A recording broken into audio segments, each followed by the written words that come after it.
Բարի սիրելի հայրենակիցներ, մինչև մարզասրահ գնալս ուզեցա մի կարճ տեղեկատվությունով կիսվեմ ձեր հետ։ Ուրեմն վերջերս տեսնում եմ համացանցում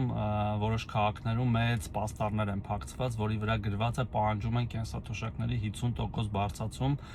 հայակվե կոչվող նախաձեռնության կողմից իրենց ինչ-որ երկու ներկայացուցիչների նկարներով։ Ուզում եմ ձեզ տեղեկացնել, որ սա փորձված մեթոդ է հիբրիդային հարձակումների, հատկապես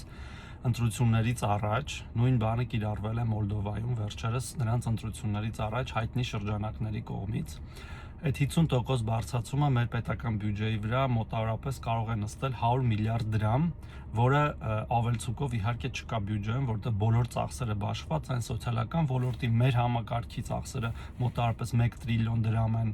առողջապահական, կրթական, պաշտպանական, ճանապարհաշինական, դպրոցաշինական, այսինքն ամբողջ պետական բյուջեն բաշխված է եւ ավել 100 միլիարդ դրամ իհարկե այս պահին չկա, բայց մենք մեր ռեսուրսների շրջանակներում հունվարի 1-ից բարձրացնելու ենք կենսաթոշակներ եւ բոլոր նպաստները հետվճարի համակարգով այն դարձնելով 20% եւ